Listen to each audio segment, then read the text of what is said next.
13 अप्रैल 2023 वो तारीख जब उत्तर प्रदेश के सबसे बड़े माफियाओं में से एक अतीक अहमद को मीडिया के सामने गोली मारकर मौत के घाट उतार दिया जाता है। उस तारीख के बाद घटनाक्रमों में लगातार बदलाव हुए। अतीक के बेटे जेल गए, जेल से बाहर आए, लेकिन इन सब पूरे घटनाक्रमों में एक इंसान नदारद था जिसकी तलाश पुलिस उसी तारीख से कर रही है, जिसका नाम है शाइस्ता परवीन, जो अतीक की बेगम। लेकिन बीते दिनों पुलिस के ऑपरेशन ऑक्टोपस के तहत एक बड़ी कामयाबी हाथ लगी है, जिससे अब इस बात की आशंकाएं और संभावनाएं बढ़ जाती हैं कि शाइस्ता अब ज्यादा दूर नहीं है। जी हां, हम बात कर रहे हैं नफीस बिरयानी की, जिसे कहा जाता है कि वो अतीक के साम्राज्य का फाइनेंसर है। रिपोर्ट्स कहती हैं कि अतीक ने नफीस बिरयानी के बिजनेस में पैसा लगाया था।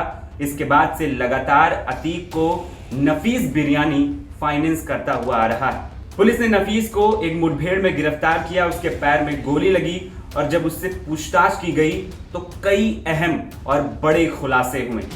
पता चला कि नफीस लगातार अतीक के परिवार के कांटेक्ट में था। कई बार उसे 25 से 30 लाख रुपए शाइस्ता परवीन को नफीस बिरयानी ने भेजे। कई बार अतीक अहमद जब साबरमती जेल में बंद था तो पूरे परिवार को शाइस्ता परवीन के साथ नफीस बिरयानी अपनी कार से एयरपोर्ट ले जाता और फिर साबरमती जेल जाकर अतीक से मुलाकात करवाता। यानी पूरे घटनाक्रम में नफीस बिरयानी बहुत बड़ा रोल प्ले कर रहा था। पुलिस और भी पूछताछ करती है, उसमें भी रिपोर्ट्स में जो आई है उनमें कई सारे खुलासे हुए हैं कि अतीक की एक डॉक्टर प्रेमिका थी जो करेली में रहती है। नफीस बिरयानी उसे भी अतीक से मिलवाता था। कई बार अतीक अहमद और अशरफ को जेल में नफीस बिरयानी पैसे भी पहुंचाता था। इन सब की भी खबरें। वहीं बता दें कि नफीस बिरयानी पर 50,000 रुपए का जुर्माना था। उस पर 4 मुकदमे दर्ज हैं, जिसकी पुलिस लगातार तलाश कर रही थी। यहाँ एक और बात ध्यान देने वाली है कि नफीस बिरयानी की एक गाड़ी थी क्रेटा, जिसका इस्तेमाल हुआ था उमेश पाल हत्याकांड में। उमेश पाल हत्याकांड से पहले नफीस बिरयानी ने बड़े ही शातिर तरीके से उस गाड़ी को किसी और के नाम दर्ज करवाया। उसके बाद फिर इस हत्याकांड में उस गाड़ी का इस्तेमाल किया गया। यानी कुल मिलाकर देखें तो अतीक का साम्राज्य जितना है उसमें नफीस बिरयानी का बहुत बड़ा रोल था और आने वाले समय में भी होता।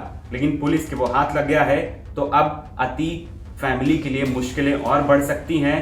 और भी जो ज़मीनें अतीक ने कब्जाई हैं, जबरन गरीबों की ज़मीनें कब्जाई हैं, उनका खुलासा हो सकता है और पुलिस बड़ी कामयाबी यहाँ पर उसको मिलती हुई दिखाई दे रही है। लेकिन एक सवाल जो सबके मन में होगा कि आखिर शाइस्ता परवीन तक पुलिस कैसे पहुँचेगी। तो जब शाइस्ता परवीन से लगातार ये कांटेक्ट में था नफीस बिरयानी, तो अगर उसके पास ऐसा कोई सुराग होगा तो पुलिस ज़रूर उस तक पहुँचेगी और शाइस्ता परवीन की अब लग रहा है उल्टी गिनती शुरू हो गई। मेरा नाम है आदर्श और आप देख रहे हैं एनबीटी ऑनलाइन। ऐसी तमाम खबरों के लिए आप हमारे चैनल को सब्सक्राइब करिए, खबर को शेयर करिए और बने रहिए एनबीटी ऑनलाइन के साथ।